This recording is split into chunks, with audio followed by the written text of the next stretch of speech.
आज हम class 10th की वर्कशीट 59 करेंगे और जो ये वर्कशीट है ये आपके चैप्टर 13 शुरू कर रही है। ये वर्कशीट जिसका नाम है चुंबकीय क्षेत्र और क्षेत्र रेखाएं, ये सब टॉपिक है और ये magnetic effects of electric current है आपका, कि विद्युत धारा का चुंबकीय प्रभाव। ये चैप्टर 13 है। जैसे कि आपने सभी ने चुंबक तो देखा ही होगा कि चुंबक के चारों ओर एक स्थान होता है जहाँ पर उसके भीतर दूसरे चुंबक या चुंबकीय पदार्थ द्वारा उसके प्रभाव को महसूस किया जा सकता है और उस स्थान को चुंबकीय क्षेत्र कहते हैं। जैसे आपने देखा होगा कि चुंबक को जितना हम लोहे की चीज़ के पास नज़दीक लेकर आते हैं वो उतना ही चिपकता है, जितना दूर लेके जाएंगे उसका जो अट्रैक्शन है वो कम होता चला जाता है, तो उसको चुंबकीय क्षेत्र कहते हैं। तो एक चुंबक के चारों ओर रेखाओं की एक श्रृंखला जैसे ये दिख रही है आपको, इस चुंबकीय क्षेत्र को दर्शाया जाता है और ये सारी की सारी काल्पनिक होती हैं।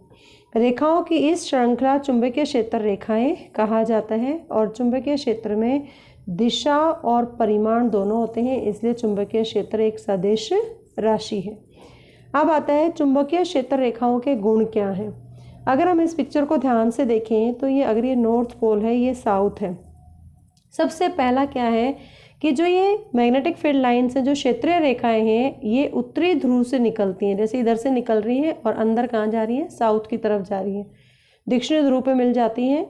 लेकिन अगर हम चुंबक के अंदर की बात करें तो चुंबक के अंदर जो रेखाएं होती हैं वो साउथ से नॉर्थ जाती हैं, मतलब दक्षिणी ध्रुव से उत्तर ध्रुव की ओर होती हुई जाती हैं। तीसरा पॉइंट क्या है कि जो चुंबकीय क्षेत्र रेखाएं हैं वो एक बंद वक्र है, सर्कुलर है, मतलब बंद, एक क्लोज फिगर की तरह काम करता है। तीसरा पॉइंट क्या है कि अगर दो चुंबकीय क्षेत्र रेखा अपने अपने मार्ग पे चलती है, कभी भी दो चुंबकीय क्षेत्र एक दूसरे को इंटरसेक्ट नहीं करती हैं, वो प्रतिच्छेद नहीं करती हैं। ये बहुत बार एक क्वेश्चन आता है कि चुंबकीय क्षेत्र रेखाएं आपस में प्रतिच्छेद क्यों नहीं करती, क्योंकि अगर ये प्रतिच्छेद करेंगी तो जिस पॉइंट पर ये मिलती हैं वहाँ पर अगर हम कंपास रखेंगे तो उसकी दो दिशाएं दिखाई देंगी, लेकिन कंपास सिर्फ एक मैग्नेट ही होता है जिसमें नॉर्थ एंड साउथ पोल होते हैं, तो वो एक ही दिशा दिखाता है, जो कि पॉसिबल नहीं है।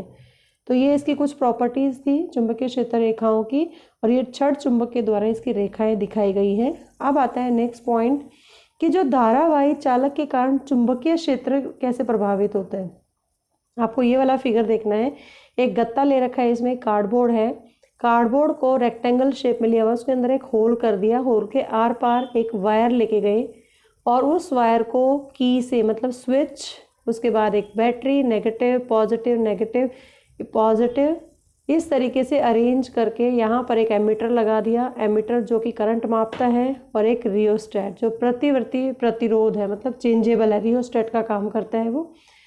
तो यहाँ से करंट की direction positive negative, positive to negative, इसका मतलब करंट डाउनवर्ड डायरेक्शन में आ रहा है इस वायर के अंदर। अब हमें कैसे पता चलेगा कि जो इसके चारों तरफ चुंबकीय क्षेत्र रेखाएं हैं उनकी दिशा क्या होगी। तो सबसे पहले इस एक्सपेरिमेंट को सेटअप करने के लिए आपको क्या करना है, एक धारावाही चालक के कारण चुंबकीय क्षेत्र वृत्त के आकार में होती है, ये सिद्ध करना है इससे। और जैसे जैसे ये जैसे वायर है, ये वायर, इससे दूरी बढ़ेगी उतना ही चुंबकीय क्षेत्र का प्रभाव भी कम होगा। जैसे एक चुंबक को लोहे से दूर लेके जाते हैं, ऐसे ही यहाँ पर अगर दूरी, जितना रेडियस ज़्यादा होगा उतना ही उसका प्रभाव कम होता चला जाएगा। चालक में अगर विद्युत धारा घटाने पर चुंबकीय क्षेत्र प्रभाव भी कम होगा। इसका मतलब जितनी विद्युत धारा इसमें प्रवाहित होगी, माना कि यहाँ पे 2 एम्पीयर करंट जा रहा है, अगर हम 5 एम्पीयर करेंगे, 10 करेंगे, तो उतना ही ज़्यादा चुंबकीय प्रभाव भी बढ़ेगा। अब आता है क्वेश्चन ये कि इसको मापा कैसे जाए, इसकी दिशा कैसे पता लगाया जाए। जो आपको वृत्त दिख रहे हैं, सर्कल दिख रहे हैं, इनको कैसे पता चले कि इन चुंबकीय क्षेत्र रेखाओं की दिशा क्या है। उसके लिए एक नियम है, जो आपको नियम भी पता होना चाहिए और उसको कैसे लागू करना है वो भी मालूम होना चाहिए। नियम का नाम है दक्षिण हस्त अंगुष्ठ नियम, राइट हैंड थंब रूल। इसमें क्या करना है, जैसे आपने राइट हैंड के अंदर एक कोई चालक पकड़ा हुआ है, जैसे राइट हैंड में एक चालक पकड़ा हुआ है जिसमें करंट है, नीचे की तरफ आ रहा है, तो आप कल्पना कीजिए कि आपके दाहिने हाथ में एक चालक को इस तरह पकड़े कि जो अंगूठा है वो चालक की दिशा की ओर होता है और आपकी जो उंगलियां हैं वो बताती है कंसंट्रिक सर्कल्स की डायरेक्शन, ऐसे बताती है। तो अगर ये डाउनवर्ड है, आपकी फिंगर किस तरफ जा रही है, ये लेफ्ट है, ये राइट है, तो राइट टू लेफ्ट की तरफ ऐसे ऐसे ये मूवमेंट करेंगे क्लॉकवाइज डायरेक्शन में, घड़ी की दिशा में। तो इससे हम पता लगा सकते हैं कि इसका क्या है, लेफ़्ट टू राइट है या right to left.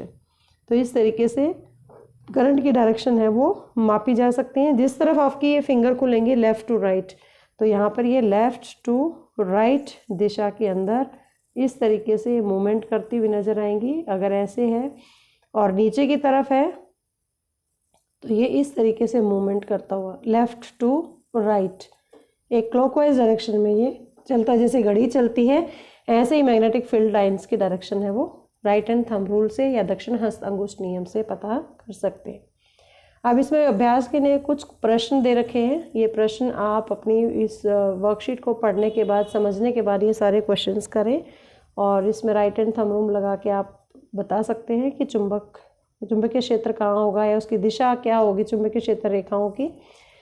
Now the time for the English medium students, and today's worksheet is worksheet 59 for the class 10th, and we are going to discuss chapter 13, that is magnetic effect of electric current, and the today's topic is what is magnetic field and what are the magnetic field lines.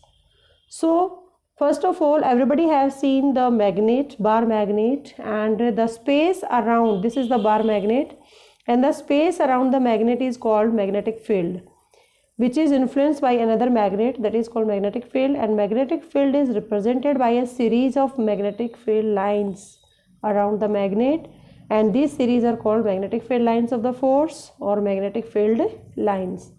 Magnetic field is a quantity that has both direction and magnitude, so it is a vector quantity. Now in this figure, what are the properties of magnetic field lines? You see these concentric circles, and these circles are called magnetic field lines in all direction. Now the first property is that, first of all the field lines emerge from north. This is north pole and this is south pole. All emerges from north and goes to the and merge into the south pole. Second property, inside the magnet, if there is a magnet and inside the magnetic field lines are from south to north. So third is magnetic field lines are closed curves, which means they start from north and ending at the south and in the form of a closed curve. Next property of magnetic field lines is that is no two magnetic field lines intersect each other.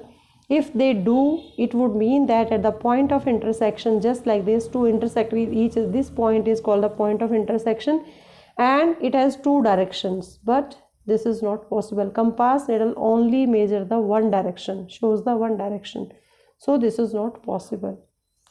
Now the next is how magnetic field is produced due to a straight current carrying conductor. Then you have to take a cardboard in the rectangle shape and put a hole in between it and cross a wire through the hole, and this wire is connected to the rheostat, that is the variable resistance, and ammeter is a device which is used to measure the current flowing through the wire, and there is a battery, positive negative in this way, and there is a switch here that is represented by K, and then current flows from positive to negative. Then it means through the cardboard the current is going downward direction, and across the hole concentric circles of the, if you put iron fillings on the cardboard, then you see that around the wire then some closed curves are appearing.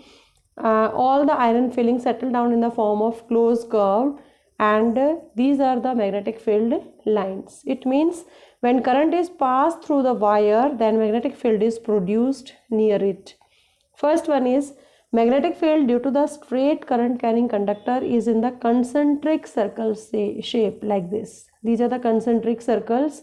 And second is the magnetic field produced by the given current in the conductor decreases as the distance from it increases. For example, if I say 2-3 concentric circles are produced, then magnetic field current is passed through the wire, then near the wire, it means radius is less, magnetic field will be more. And if we move away, radius will be more, it means distance is more, then the magnetic field will be less.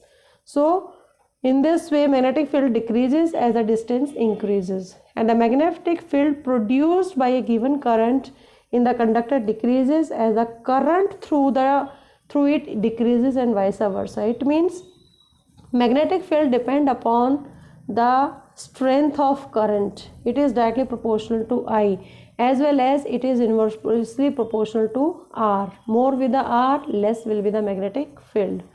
So it depends upon the two factors. Now, how can we measure the direction of these concentric circles produced in the straight carrying conductor? It is with the help of right hand thumb rule. And what is the right hand thumb rule? It is used to find the direction of magnetic field across the wire due to the current carrying conductor in a straight line. And how to state this right hand thumb rule? Imagine that you are holding a current carrying straight conductor in your right hand, such that this thumb represents the direction of current, and the curl of fingers shows the direction of magnetic field lines, which is wrapped around the conductor, and that shows the field direction, the magnetic field lines. So in this way you can, if the current is moving downward, it means then you have holding a pen near it, and the direction of the magnetic field lines will be clockwise, just like the clock move from left to right. Now on the basis of the worksheet, you have to do all these questions in your notebook. Keep watching Super Vigyan. Thank you so much.